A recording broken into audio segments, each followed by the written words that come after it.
Hello दोस्तों, स्वागत है आपका हमारे चैनल पर।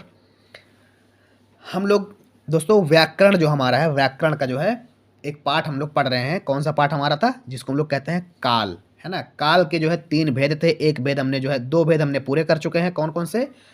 वर्तमान काल और भूतकाल हमने जो है पढ़ चुके हैं। अब हम पढ़ने जा रहे हैं अपना अगला जो हमारा आखिरी और तीसरा जो पॉइंट हमारा है, मेन भेद क्या है? भविष्य काल, जिसको हम लोग कहते हैं फ्यूचर टेंस। इंग्लिश में इसको क्या कहा है? फ्यूचर टेंस कहा जाता है। आज हम लोग इसके बारे में पढ़ने जा रहे हैं।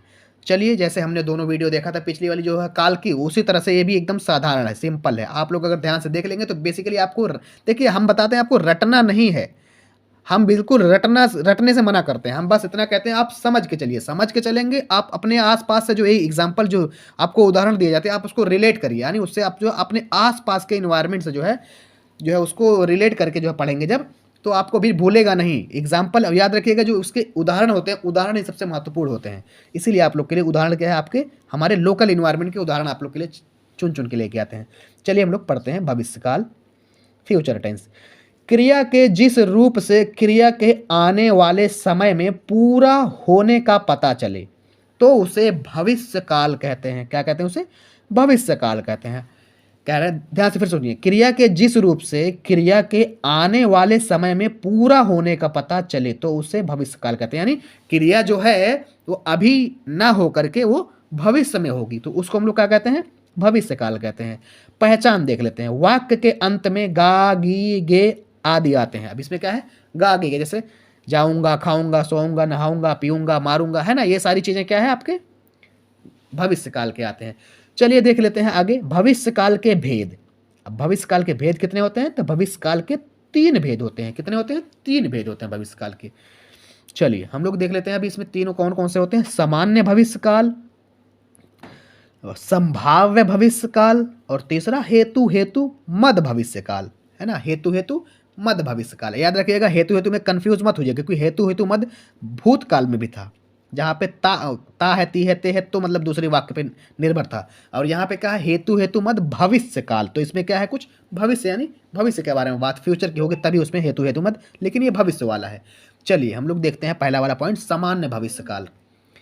क्रिया के जिस रूप से उसके आने वाले भविष्य में सामान्य ढंग से या समान रूप से होने का बोध होता हो तो उसे सामान्य भविष्य काल कहते हैं। जैसे क्या कह रहे हैं? कोई भी क्रिया ले लीजिए आप, समानतः अगर भविष्य में आ रही है, सिंपली जैसा हम सोचे थे या जैसा हम कहे थे, तो वो क्या है? आपका सामान्य भविष्य काल है। जैसे रमेश स्कूल जाएगा, तो ये क्या है? सिंपल है, साधारण है, एकदम सामान्य भविष्य काल आ जाएगा ये, है ना। सिंपल फ्यूचर टेंस कहेंगे आप लोग इसको। कल ऑफिस बंद रहेगा, ये भी क्या है? सामान्य भविष्य काल। रवि पत्र लिखेगा, सामान्य। बच्चे पार्क जाएंगे, ये भी क्या है? सामान्य है एकदम। पहचान देख लीजिए। वाक्यों में क्रियाएं भविष्य में सामान्य रूप से काम के होने की सूचना दे रही हैं। बेसिकली क्या कर रहे हैं? जो हमारी क्रिया है ये भविष्य में होने की सूचना दी जा रही है, बस वही हमारा क्या है? सामान्य भविष्य काल। चलिए हम लोग बढ़ते हैं अपने अगले पॉइंट पर। जी हाँ दोस्तों, हमारा क्या है? दूसरा पॉइंट क्या है? संभाव्य भविष्य काल।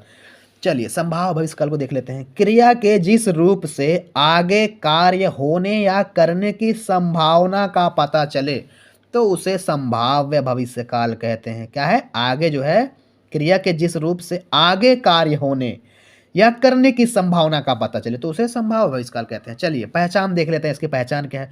वाक्य के अंत में रहा होगा, रहे होंगे या रही होगी आदि होते हैं। तो ये बेसिकली रहा होगा, रही होगी, रहे होंगे, ये हमारी क्या है? पहचान है इसकी, कीवर्ड जिसको हम लोग कहते हैं, है ना। इसको याद कर लें तो हमारा बेसिकली पूरा मसला ही हल हो जाता है। चलिए अब देखते हैं उदाहरण। मधु कल शायद स्कूल नहीं जाएगी। देखिए क्या है? संभाव है, कल शायद स्कूल। यहाँ पे आप ऐसा भी बोल सकते हैं, मधु कल संभवतः या संभवतः स्कूल नहीं जाएगी, है ना। शायद बोलिए या संभवतः बोलिए। शायद आज वर्षा तेज होगी। अब हो सकता है मौसम देख के क्या आप अनुमान लगाते हैं, शायद आज वर्षा तेज होगी, तो ये भी क्या है? आपका संभाव है, यानी शायद है या संभावना की जा रही है यहाँ पे, है ना। अनुमान लगाया जा रहा है। अगला देखिए, हो सकता है कल मौसम खराब रहे। यहाँ भी देखिए क्या है? अनुमान, यानी संभावता जो है बता रहा है। कपड़ा की दुकान वही मिलेगी। हाँ जी दोस्तों, अगला वाक्य क्या हमारा है? ये एक्चुअली शायद रहेगा, ठीक है ना, ये लिखने में थोड़ा वो समझ में नहीं आता, हाँ दिखाई दे रहा था, ऐसा लग रहा शायद लिखा। देखिए, शायद कपड़ा या कपड़े की दुकान वहाँ मिलेगी। क्या है? शायद कपड़ा की दुकान वहाँ मिलेगी। ये हमारा क्या है, बेसिकली यहाँ पे क्या है, संभव जो भी चीज़ें होती हैं उसके बारे में बात करता है, तो हमारा संभव भविष्य काल होता है। तीसरा पॉइंट हम लोग देख लेते हैं, हेतु हेतु मद भविष्य काल। हेतु हेतु मद भविष्य काल।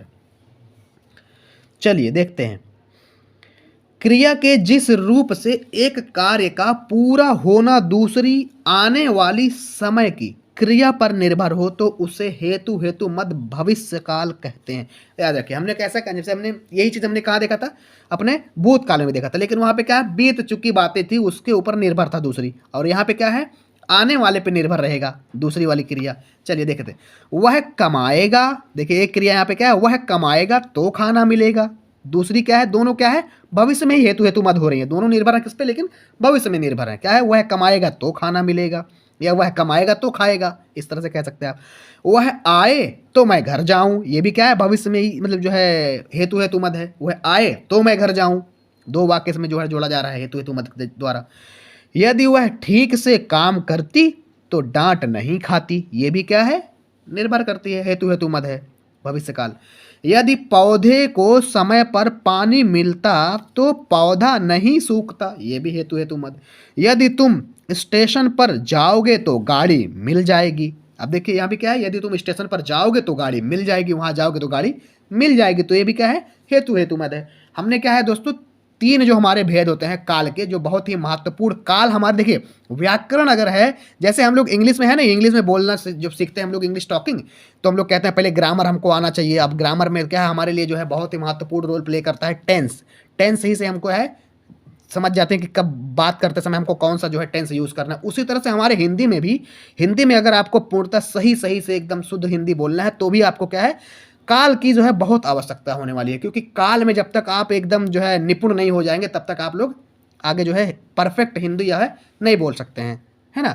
तो इसीलिए हमने जो है काल के जो है तीनों भेद जो थे हमारे, वर्तमान काल, भूतकाल और भविष्य काल, तीनों हमने देख लिया, और तीनों के जो इतने सारे भेद थे हमने जो है उदाहरण के साथ देखा है ना।